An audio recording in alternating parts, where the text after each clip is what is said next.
Hello chess lovers, Suren here, and in this video I would like to share with you a fantastic game played by legendary Indian chess grandmaster Viswanathan Anand. Anand is on the black side and his opponent is Sergey Karjakin.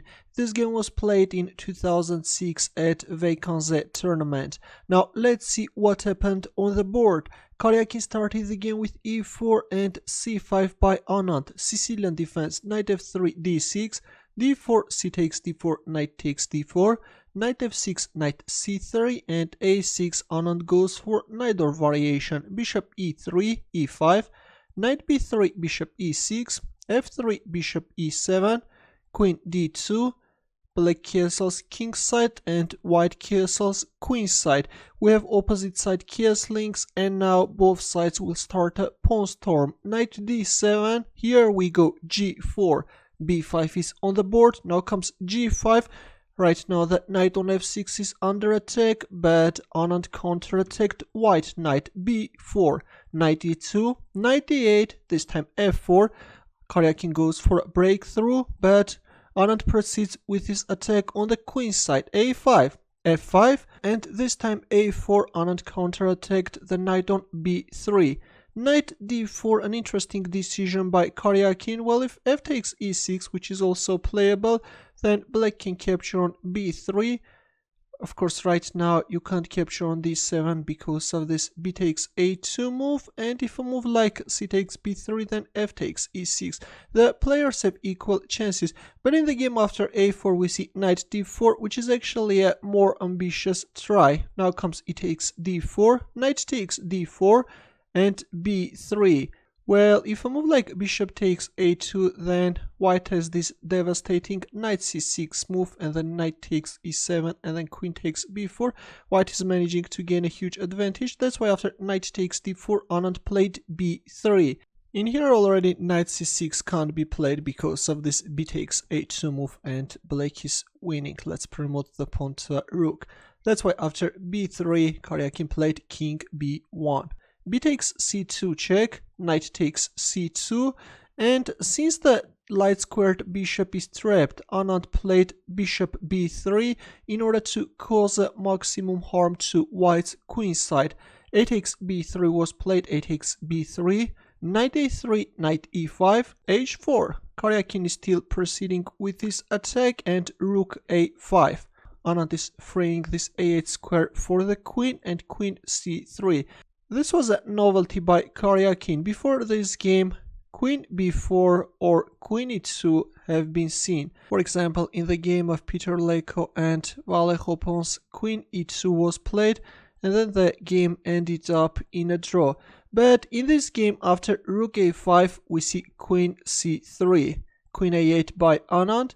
This queen is both coming to support the rook and is also putting pressure on e4 square, bishop g2, and a powerful move by Anand. You can pause the video and try to find his next move. Ready? Well, look, right now this knight is hindering the activation of this rook on f8. If it weren't the knight, the rook could easily join the attack. That's why, in order to make the rook active, Anand went for this powerful knight c7 sacrifice. Look at this. With this move already, the rook can join the attack, and also at some point white can either go for rook takes a3 sacrifice or knight b5 first. This is going to be a very nasty threat. Honestly, my engine first misunderstood this move and considered it as a blunder, giving white a huge advantage, but then everything became clear for Stockfish 9. Queen takes c7, Karjakin accepted the sacrifice. Well, if bishop b6, then already black can go for this rook takes a3 sacrifice and then play knight b5, and then after knight takes a3 check, rook c8 check. It's over, guys. White can't save this position. Let's go back. As I've already mentioned, after knight c7, Karjakin played queen takes c7. Now comes rook c8, another powerful move. Anand is also sacrificing the bishop. Queen takes e7. Well, if queen b6, then knight c4 can be very unpleasant.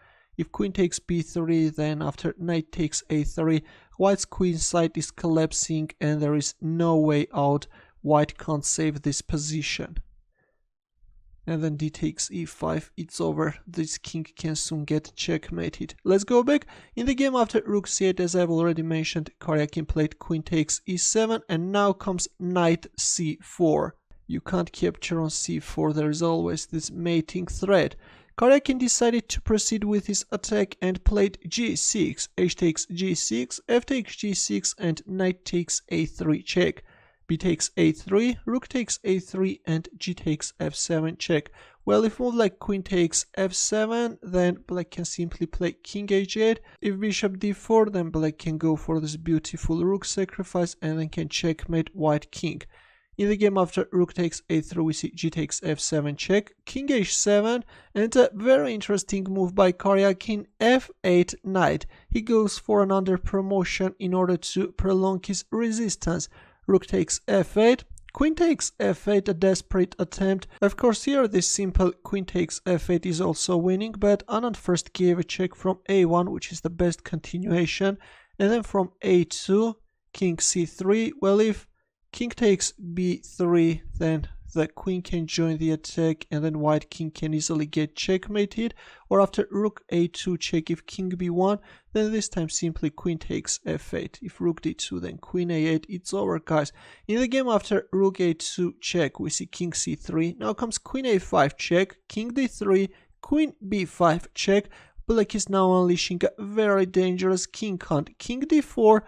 Right now, if king c3, then rook c2 check, and then queen c4 checkmate. That's why we see king d4. Look at this white king on d4 square. Of course, you won't see such a position every day when Karjakin's king is in the center of the board and is being chased by the opponent's pieces. Rook a4 check, king c3, and after queen c4 check, finally Karjakin resigned. If king d2, then black can announce a check from a2 and then can checkmate by playing queen e2. This was simply a brilliant game by Viswanathan Anand.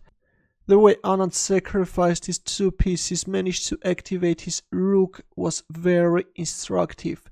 Thanks for watching, I hope that you enjoyed this game. For more games, consider subscribing to my channel. I will see you in the next video.